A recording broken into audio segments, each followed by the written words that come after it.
o desenho começa no corpo. E a partir dele, engraçado que nessa vivência aqui agora, né? Era como eu falando um pouco. Eu estava percebendo, quer dizer, eu fui para minha criança, né? Sentindo o prazer de desenhar no espaço com o corpo. Fazia muito tempo que isso eu não tinha feito esse resgate. E assim, é incrível como não tem censura, né? Não tem. A criança vem como um filme em branco.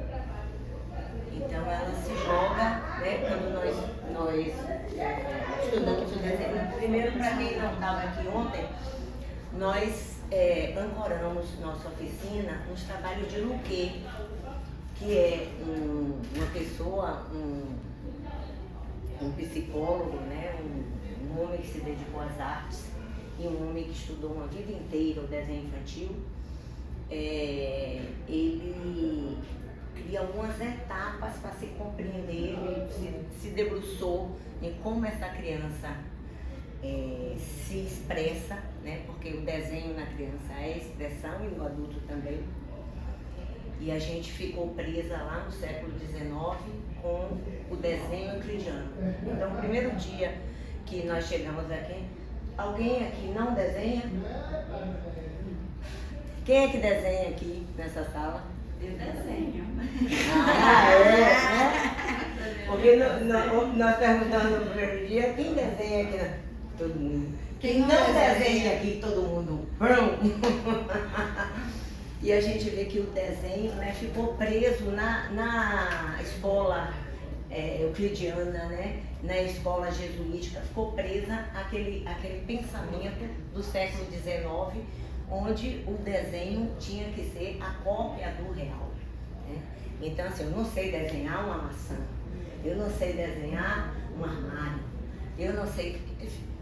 Esqueceram que o desenho começa nesse corpo e ele tem diversas formas, e a arte moderna vem quebrando esse desenho euclidiano e mesmo assim nós estamos na contemporaneidade ainda dizendo que nós sabemos desenhar, quando a arte contemporânea traz aí, né, uma série de possibilidades, onde o sensível, a sensibilidade, né, e a forma, ela chega a ser abstrata.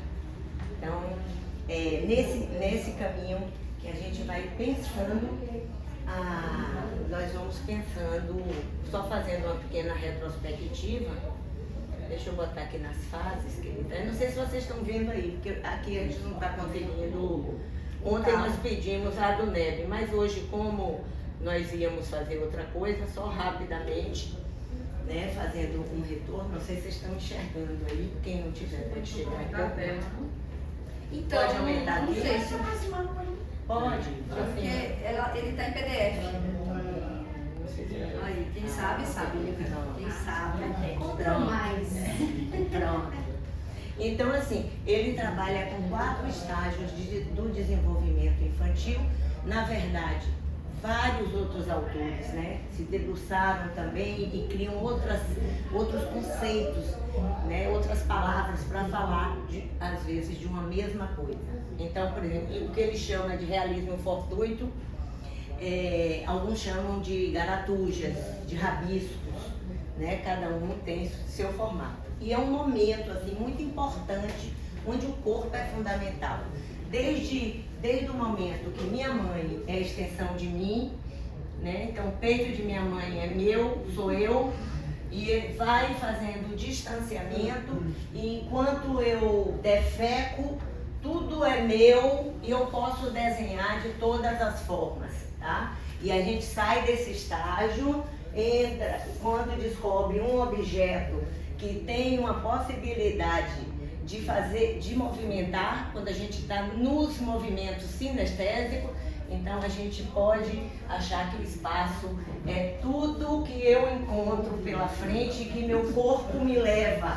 Então, às vezes, a criança sai desenhando, em tudo que ela pega, ela desenha. Tudo que ela pega, ela arrasta. E, inicialmente, isso também vai diferindo de temperamento. Crianças mais... Tem crianças que você, para ver o traço, tem que...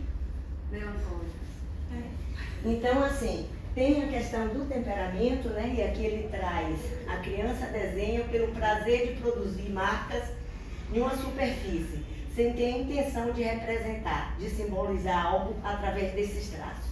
Desenhos aleatórios. Então, nesse momento, a atividade motora não é simbólica, é simplesmente uma atividade motora. Né? Desde o movimento sinestésico, que a criança não para, né, o tempo todo.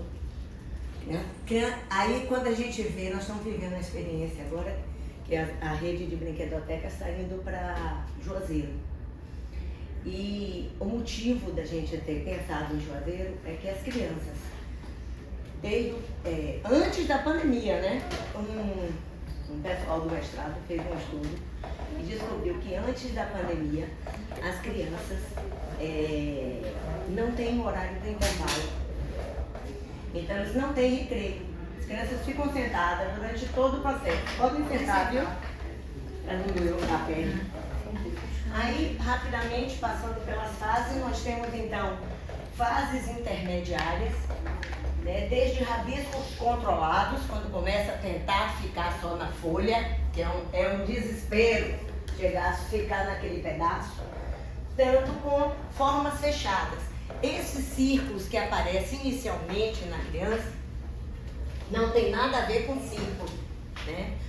Rudolf Ahlehin é um dos artistas e escritores que se debruça e tem capítulos e capítulos falando só dessa retunda.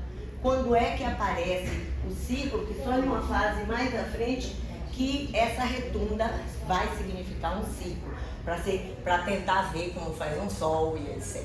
Até aí é simplesmente uma atividade de formatos mais aleatórios ainda. Aí ele chama a segunda fase como realismo falhado ou incapacidade cinética. Nessa fase a criança já tem uma intenção, já é uma atividade simbólica, ou seja, a criança começa a relacionar seus traços ao meio físico ou psíquico. Então, se ela viajou com a mãe, voltou na rodinha, ela pode contar e tentar expressar aquilo que ela viveu, né, que se chama desenhos vivenciais, uma das técnicas que é muito utilizada na escola, que a criança desenha o que foi que ela viveu, a praia que ela foi, a roça que ela brincou, o quintal, o quarto que ela ficou assistindo televisão o final de semana inteiro para a mãe tomar cerveja, e aí vai. Então, no desenho a criança mostra mais a interpretação dada aos objetos que sua aparência visual. Então, é um momento também um pouco personalista, assim. Minha boneca, né? Que ela trabalha muito também as qualidades, né, nesse momento. Vai trazendo algumas qualidades. Aí nós temos outro momento que é o realismo intelectual, onde as imagens ainda não estão ancoradas, né? Às vezes fica voando, é um carrinho voando, um coração voando, onde não tem aquela preocupação de estabelecer espaço e forma. Então, floresce as capacidades estéticas e artísticas da criança. Já começa a botar uma cor, escolher a rosa, o vermelho, né? Quando não tem aquele professor que diz, ó, a boca é vermelha, o cabelo é preto e o olho é azul. Quando não passa por esse massacre, ou todos fazendo a mesma coisa, tá? Eu já vivi uma experiência com meu filho, eu contei ontem, que foi terrível. Essa foi uma das mais traumáticas. Era o Dia das Mães, ele tinha feito, ele me falou vários dias, olha, eu estou fazendo um presente para você. Ah, estou desenhando um presente. E quando nós chegamos lá, nós tínhamos que abrir todos os presentes iguais. E eu só identifiquei pela letra dele que eu sabia, mas as cores eram as mesmas, o desenho, o formato era o mesmo. Então, nesse período, utilizam processos como a transparência. É aquele momento em que a criança vai desenhar uma casinha e coloca as coisas dentro da casinha. A mesa, né? Se vai desenhar uma mulher grávida, tem que desenhar o filho na barriga da mãe. Então, a transparência nessa faixa etária, estou só fazendo para quem assistiu ontem um retorno aqui pelas pessoas que não vieram. E aí, a última fase é o que nós chamamos que entra a perspectiva no desenho da criança, ou seja, ela ancora o desenho e começa a pensar numa perspectiva. Não sei se vocês estão vendo daí, mas tem uma casa que ela sobe uma ladeirinha, tá? O carro está embaixo, na paralela, né? E aí já tem estabelecido a árvore, inclusive com as raízes, né? Bem ancoradas. O sol. Então, é um período que eles trabalham tanto com cenas simples quanto com cenas completas. Então, é um período que a criança está pronta para ser alfabetizada. Então, acelerar processos de criança traz consequências muito sérias no futuro. Uma delas é a própria chateação pelo construir conhecimento. Porque foi preconcizou tanto que o futuro é muito cansado para elas. Então, assim, uma das coisas de prestar atenção para vocês que estão dentro do mundo da pedagogia é ver qual é o momento desse que, como diziam as antigas professoras alfabetizadoras, do estalo, quando ela vai entender. E você nunca sabe o momento, é como as cores. Você nunca sabe o momento exato que a criança vai aprender as cores. Porque às vezes ela usa aos 2, 3 anos as cores, porque você proporciona, mas às vezes ela não tem consciência daquela cor. Ela usa a cor mais pelo movimento que se faz e o formato que vai dando do que exatamente aquilo é. Enquanto o adulto fica preocupado, né, em ensinar o azul, o vermelho, minha filha ela sabe, já conta de 1 a 10, já decorou aquilo, 1, 2, 3, é igual música, né? 1, 2, 3, 4, 5, 6, 7, 8, 9.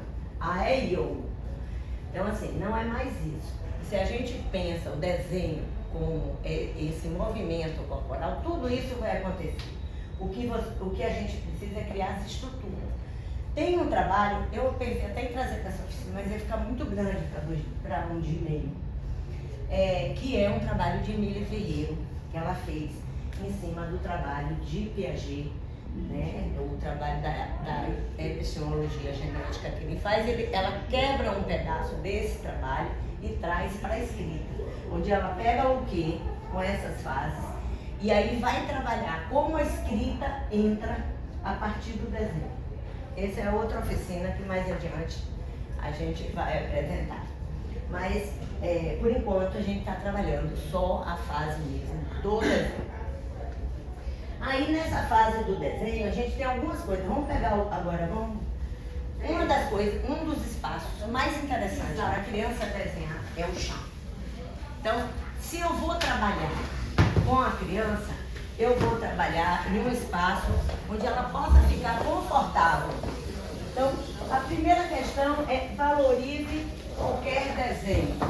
O que a criança desenhar é importante porque ela está falando da expressão dela, independente da fase que ela esteja. A segunda, crie um ambiente, proporcione um espaço atraente e confortável. E aí, mas eu não tenho um cacete. Pode sentar aqui, pode sentar. Você vai trabalhar no chão. Eu não tenho, lá na escola não tem um colchonete, a gente pode sentar no chão, tá? Eu tive a oportunidade de trabalhar em muitas escolas públicas, né, nessa caminhada. E às vezes a gente não tinha nada. No mestrado, eu resolvi fazer um núcleo de alfabetização estética. Agora, para trazer o professor para o corpo, era uma coisa complicada. Primeiro que a maioria estava só esperando a aposentadoria, porque estava muito cansada. O corpo já não fazia nem assim, não. Então, esse foi o primeiro desafio. O segundo desafio era que a concepção era que a sala era suja. Eu garantia com a senhora que fazia a limpeza da sala que a sala fosse varrida antes de eu chegar. Mas mesmo assim, eu deixava a vassoura na porta para mostrar que houve uma limpeza. Ninguém conseguia sentar no chão. Aí eu resolvi trazer os lençóis de lá de casa, que eu não tinha os colchonetes, né? Eu trouxe os lençóis e aí botava os lençóis, pronto. Aí consegui, mas não ficava muito. Sentar assim era um transtorno. Porque em 5 minutos as costas já não suportavam mais. Então, assim, para trazer, foi um desafio de 6 meses, né? Muito interessante, porque foi um aprendizado, né? Muito interessante. Então, assim, é importante para o professor, independente, claro que isso é uma coisa para a vida inteira, é trabalhar o corpo, né? Não é de hoje para amanhã. Mas mostrar que o corpo pode ficar confortável nesses espaços e a gente utiliza mesmo o melhor local para se trabalhar é o chão, é o lugar mais adequado. Então a gente pensou, eu vou distribuir algumas técnicas que se usam. Outro ponto, fuja dos modelos, aquela baianinha, aquele Pato Donald, só se for um desenho muito bonito, tá? Essa coisa de dar um modelo pré-fabricado é uma coisa muito ruim para a criança. Aquelas revistinhas que a gente compra para se livrar da criança, ligue os pontinhos. Não é legal. É melhor a criança... Por exemplo, eu tive uma experiência uma vez na Secretaria de Educação. É melhor. A folha própria já não deixa você A fazer. gente pode fazer assim, ó. Diga, desculpa. Não, o guardanapo é bom que a própria folha dá mobilidade, aí o traço já não fica... É melhor.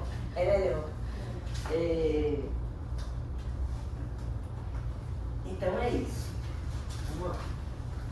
Nós temos aqui algumas técnicas de desenho que são sugeridas para a criança, né? Ou tem algumas que não são sugeridas para a criança. E a gente vai discutir todas essas técnicas, né? As que prestam, as que não prestam. Esse aí vai ser o mais difícil. E nós vamos distribuir algumas técnicas assim para a gente poder